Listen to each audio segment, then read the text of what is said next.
Back in the mid and late 90s, there was one company that was infamous in dubbing anime, Ocean Studios. Fans of anime probably cheer or cringe whenever you hear that name. One of their more famous works was the original version of Dragon Ball Z, the horribly butchered one that censored the first 67 episodes, which got cut down to 53. But you might have not known that Ocean Studios co-produced a few Japanese series. One that probably 95% of you have never even knew existed. Even back when it was on, no one watched it, called Monkey Magic. It was one of those early experimental type TV series that did the whole backgrounds in CG, with the characters as standard 2D animation from Studio Tech. But they also gave it a special style. The 2D animation got a type of shadowing. Now normally, with it being from 98, you'd expect a dub to butcher it. Actually, with this one being co-produced, both the US and Japanese versions stayed close to each other with just a few changes. The versions are so similar, when Bandai released a show in the UK on DVD, they just straight up used the Japanese video and put the US dub track on top. So it's in this weird hybrid state. The show has the Japanese opening, title cards, ending, and episode previews, so it's hard to classify the series. Is it a Japan series or a US series? It does have the usual changes. The openings are different, some character names are changed. The only thing really censored is the Buddha was changed to the Guardian. But the rest of the show's god elements are kept intact. It also did air in the US first, plus the Japanese version gives nods to the US dub. For example, the episode preview music is a remixed version of the US opening theme.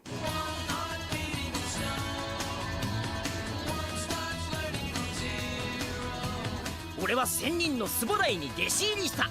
しかし雑用ばかりの毎日でなんだかちっとも。 I would say ultimately this is one of those cases where either version could be considered the original one. I think this did have one impact since it was designed for both regions. The animation looks cheap as hell, probably to help keep the mouth flaps simple to sync up. If we want to keep our way of life, we'll have to be stronger. Now, you've been staring at footage and seeing a monkey rip off elements from Goku in Dragon Ball.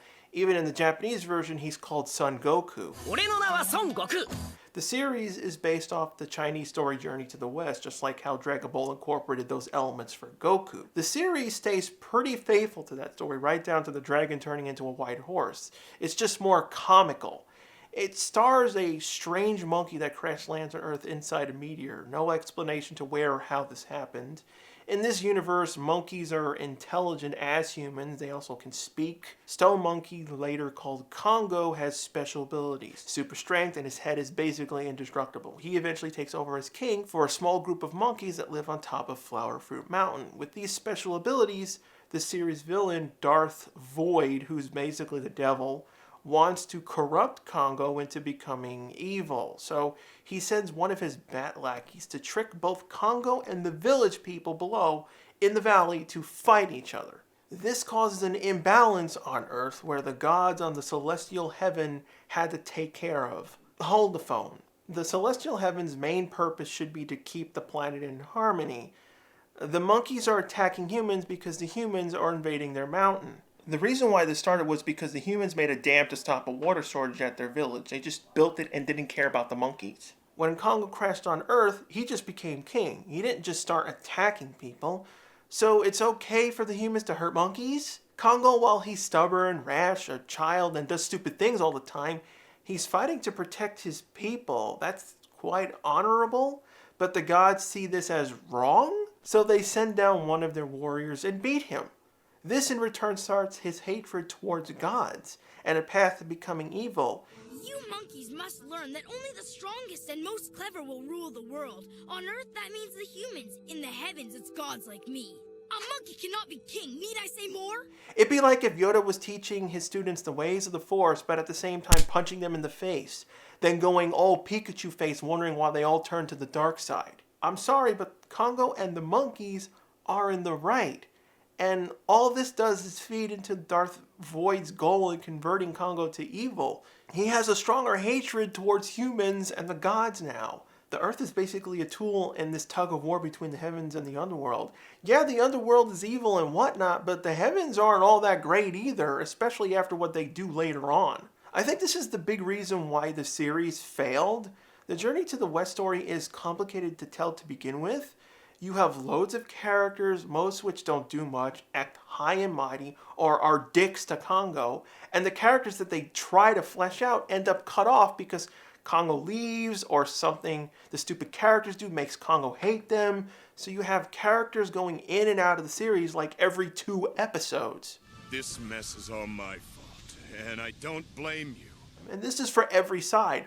For the monkeys, there's Fania, Wowzer, and Sarge. Fania is the most used. She's the level-headed monkey trying to help Congo in making decisions. She understands that Congo has to protect his people, but he does dumb things. So she also tries to help him, especially during times of him being alone. You haven't eaten a thing since yesterday, have you? I said I don't want it! Story-wise, she's set up to like Congo, but because of his journey and battles, Fania and the rest of the monkeys are gone after the first half of the series. The only other monkeys of note are Wowzer, who was the Monkey King before Congo came. He's mostly dumb and didn't care to actually lead his people. Sarge is the wise old monkey that acted as an expedition on what Congo had to do. There's very few humans that I can say that are nice to Congo. So when Congo was beaten by the celestial god Nada, Congo started his first journey and getting more stronger thanks to Batty edging him in that direction, to a man called Master Subadai, who knows special powers like transformation, cloning, and a jet cloud. Master Subadai lets Congo become his disciple and teaches him all these abilities. Again, the show's in hyperspeed, so all we get is 2 episodes here. I like the guy. He saw the potential that Congo has, didn't care he was a monkey, and even had more respect for him than his students because they all started slacking off. Plus, he loves doing pranks on them. But there was nothing to hold on to with just 2 episodes. Now that Congo mastered these new abilities, he heads home. Again, the humans attack the mountain, this time capturing most of the monkeys, so Nada is sent out to deal with Congo. Here's the thing with this show. The Celestial Heaven is supposed to be the good guys of the series, but they never show this.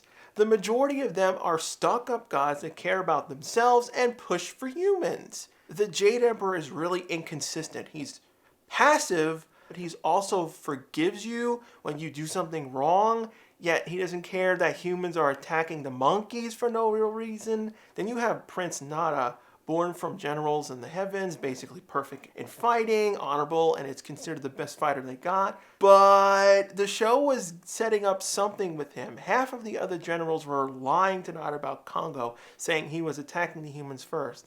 They probably had plans for Nada to become Congo's friend at some point, or be the one who would take over the heavens to actually be, good. So they started this big rivalry between him and Congo, but because Congo was able to beat him the second time he attacked, thanks to his training, this in return made Congo teach the other monkeys some fighting and fortification of the mountain, while the heavens stupidly sent out an army of ships to get rid of Congo. So again, Congo and his people are just defending themselves from the humans and the gods. The heavens are more the bad guys than the actual villains right now. This devolves real quick, where Congo and his trained monkeys take over the ships and storm the heavens. You think this would convince the gods to stop treating him and the monkeys wrong.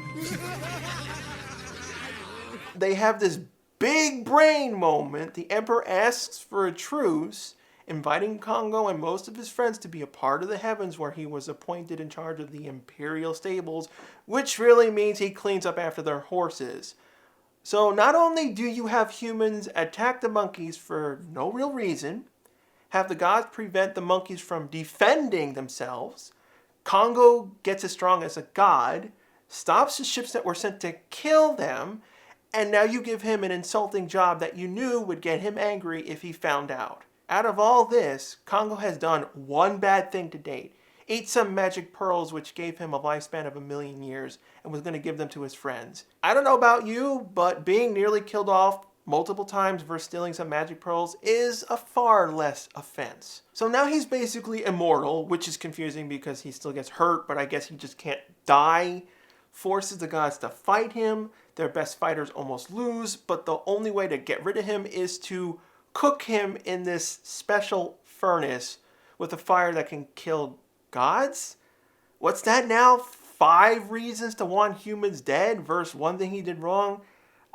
Yeah, you're not convincing me to have any compassion to the human characters. This is where the famous staff comes in. In the show, it's called the Power Rod. It's what powers the flames that can kill Congo. He's able to withstand the flames long enough to grab the staff and is able to fully control it. It has the ability to change its size. So Congo, of course, now wants the gods dead. Attacks and destroys most of the realm, then taking the Emperor hostage, where they were forced to summon the Guardian. Since he can't be killed even by the Guardian, he's sent back to Earth and trapped in a giant rock.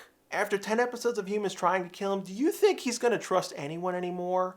This is where the actual journey starts for Congo. This is where the show attempts to show us that something is going on within the gods. One of the gods, the Empress, finds a pure man who studies the Buddhist way, puts him on a journey to find an object which leads him to Congo. The whole point of this was to get humans and monkeys to stop hating on each other, and Sanzo was the best one to pull this off. The ending literally has a moment where gods, humans, and monkeys are together. He frees Congo, and Congo swears to protect Sanzo. If you're thinking about the other monkeys, they're all dead. Congo was trapped in that rock for 500 years. I really don't know how to feel about any of this. On one hand, you have the Empress trying to get Congo and Sanzo to trust each other, which is really hard because Congo will just automatically attack anyone that shows aggression. So he requires a control ring to stop him. The Guardian wishes for you to reflect on your behavior and consider your actions carefully. Oh, really? Let's see how many bad things did Congo do. Steals a scroll to learn the Jet Cloud, impersonates someone to get the peaches and pearls of life, and causes a fire. Now, how many bad things did the humans and gods do? Build a dam on their land without talking to them. Nada beat up Congo when defending his people from the humans. The monkeys were captured and caged by the humans when Congo was training. Nada attacks Congo when returning to stop him from rescuing his friends. The gods sent flying ships to kill the monkeys. The Emperor and other gods gave Congo an insulting job after they called the truce, and attempts to kill him in a magical nuclear reactor. So he's leaning more to being evil, but all this crap happened because of the humans being horrible to monkeys in the first place. Why aren't they being punished? Over the last 3 episodes, you start to like and trust Sanzo, and they even get a third friend on their journey. She's Runley, who can transform into any form, so she's the one who turns into horse. So when we finally get the other characters that are actually nice, the show died. I know the whole show focuses around Congo and his journey, but it was just one punch after another that he got abused. And all for what? His monkey tribe died of old age or got taken captive. The show was planned out to be 52 episodes long, so maybe this would have made more sense later on, but there was really nothing to root for. Also, the CGI backgrounds, even back in '98, were tacky. Today, they horribly date the show. I stuck around because I really liked Congo. I wanted him to save his friends, and I hoped to see some good humans. But the story, oh man, it was confusing all over the place. They crammed in story that could have been for 26 episodes. Nothing got to breathe, and the villains are probably the worst established villains I've ever seen in a show. They got nothing till literally the last 2 minutes where Void was going to personally go after Congo. This time, I'll take care of them. Too bad you got canceled. I want to say the series is okay. That's how much I like Congo. But to ignore all the stupid nonsense that went on with everything else, it wouldn't be fair. I would still watch it, but I'd say it's a hard pass. Unless you like those type of shows where almost everyone is against the main character, or you want to see if the hero could change the world. The series was released on DVD in the US. The rights were rescued by Discotech, the same guys who put out the Monster Rancher and Mega Man 94 DVD sets, but was discontinued back in 2018. So all you're going to really find is the old UK release. I should also mention that Congo was voiced by Sam Vincent, who's voiced Ed, Double D, and Ed, and Eddie. You needed the exercise. Thanks for checking out the review. Subscribe if you want to see more, and if you remember a movie or a show that's long been forgotten, good or bad, leave it as a suggestion below. I'm always on the lookout for obscured stuff.